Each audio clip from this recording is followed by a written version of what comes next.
guys, happy 4th of July, and you know what that means? Independence Day. Today we're going to recreate that famous scene where the UFO blows up the White House entirely inside Unreal Engine 5. In this tutorial, you will learn how to fracture a building, basically making it explode, as well as creating the fire elements, which is actually super easy to do. So, follow along in this independence journey.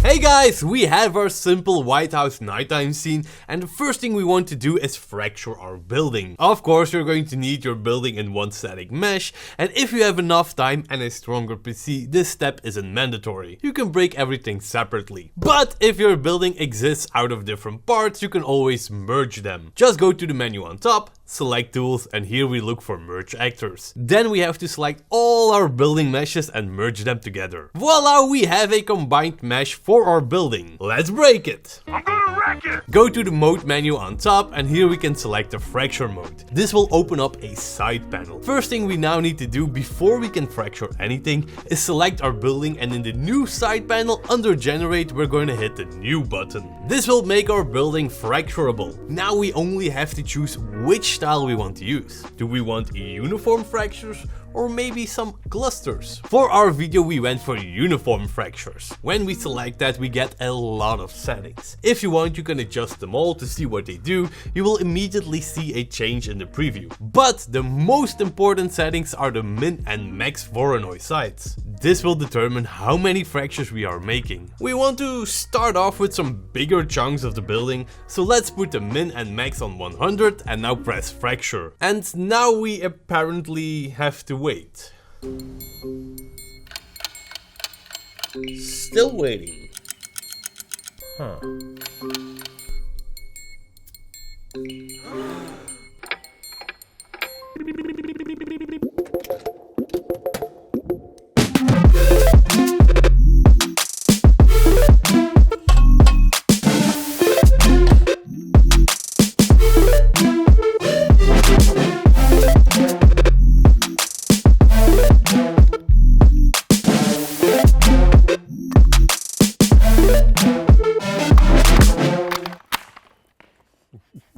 Alright, we've got a setup, guys. This is because we're going to put me as well inside the White House, or outside the White House, inside Unreal Engine. Now, Janik is still waiting for his whole fracture thing to load and everything, so I want to talk real quick about Storyblocks, today's sponsor. Now, we've been using Storyblocks now for many years here at Cinecom, and it has really helped us to make more and better videos. Their ever-growing, community-driven library has more than 1 million high-quality video assets. These are things like stock clips in HD and 4K resolution. You can find various themes and genres. There are even collections so that you can find multiple stock clips of the same subject. But apart from that, there are also things like overlay effects, really cool things that we use on a daily basis in our visual effects. Like recently we created our own avatar water world, which was created using stock clips from Storyblocks. We composited it and blended everything together, such as these rocks, the water, even effects like smoke and whatnot, to create a stunning world. Furthermore, you can find animated backgrounds, again, in all kinds of colors, themes, and genres. And last but not least, After Effects and Premiere Pro templates. You can just look for anything like a logo animation, a title, or anything like that. Swap it out with your brand and you got an instant, awesome looking animation. And with the unlimited all access plan, you can download an unlimited amount of video assets as well as access their audio and sound effects library. Definitely something that I can highly recommend for any creator. And by the way, there is an affordable plan for everyone's needs. So definitely go check out the first link in the description down below, or just go straight to storyblocks.com/Cinecom. And now I think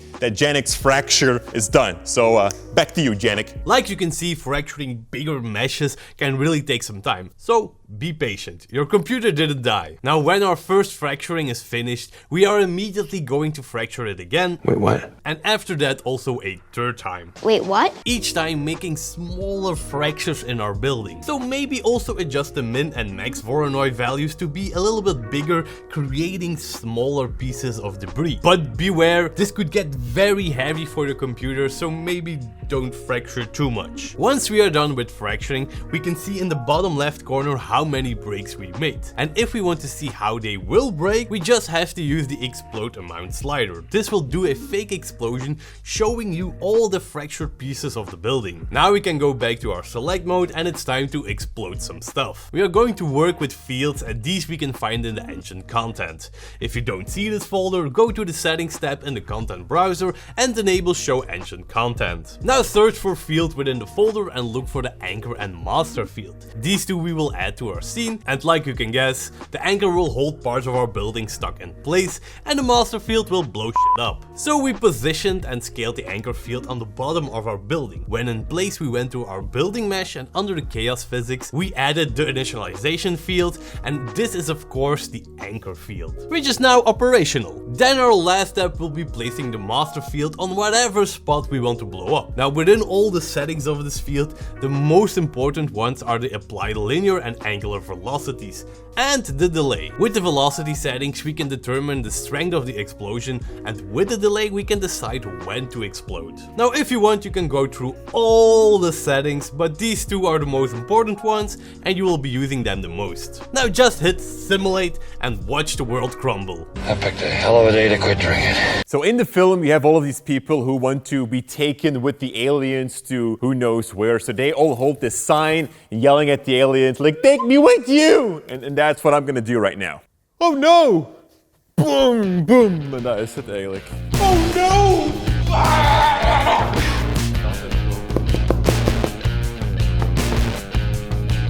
So recently, guys, we've been working with a brand new chip here in the studio, which has been a true game changer as it allows us to work really fast. This is a heavy duty chip, and basically we're shooting everything on this. We're using it as a tripod as well, but also to take really high shots, low shots, or just add any kind of movement into it. And because of the wheels here on the tripod, we can just take it anywhere. We can lock those wheels and everything. Super awesome product. This is, by the way, the Proaim Wave 2 Plus. I'll leave a link to it in the description down below. They are not sponsoring us, but however, they did send us this product, so thank you Proaim for that. An exploding building without explosions looks weird.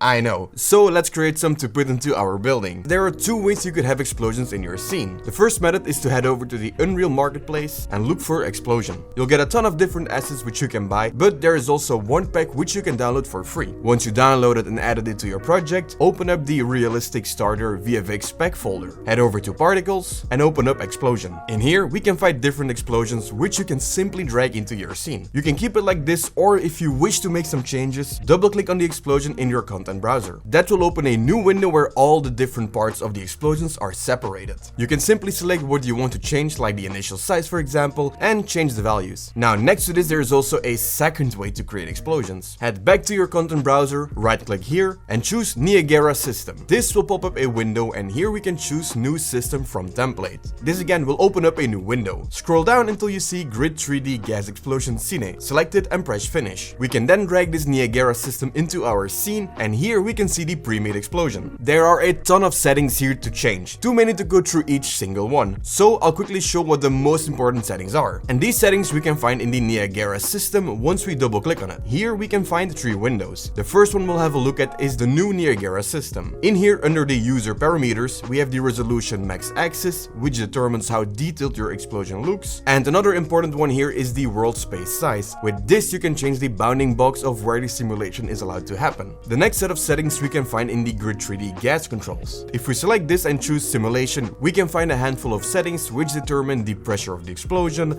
how fast the temperature goes down, how fast the fire changes to smoke, etc. And the final tab is the particle source emitter. In here we can find settings like spawn count, which determine the amount of particles the explosion releases, radius and velocity multiplier, which determine the radius of the explosion and the speed at which those particles travel. You have lifetime settings, which determine how long these particles stay alive, and of course curl noise, which brings detail in your explosion. Now currently we have a sphere as our emitter, but you can also change this. If you right click in the system overview, we can choose add emitter. Here we have a full list of different emitters, so you can choose whatever you want. To quickly get something going, we can copy both set emitters and paste it into the directional burst. Same same we do for the particles and curls, and we also do this for the set fluid source attributes. Then disable the original emitter since we don't need that anymore. Next, let's select properties of the new emitter and change the sim target to GPU. The final step is to select the grid 3D tab, go to source and change the emitter name to the name of the new emitter. And that's all there is to know on how to make your own explosions. You can now simply drag these into your scene wherever you want and render this out so we can add the laser beam in After Effects.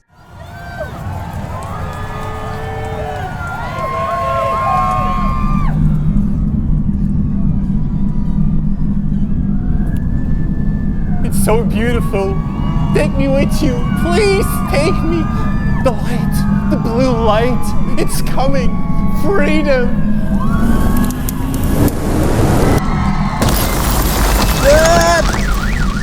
Oh, it's just a green screen, luckily. Well, thank you so much for watching, guys. I hope you learned something new today. Thank you, Storyblocks, for the support. Definitely check them out, as well as our Unreal Engine 5 beginner class. Actually, over 95% of the students who took the class said that it exceeded their expectations, so that is really something. Again, guys, link in the description down below. And as always, stay creative. Now, check out the video here on my left, which is also very cool to check out. And now, I'm gone.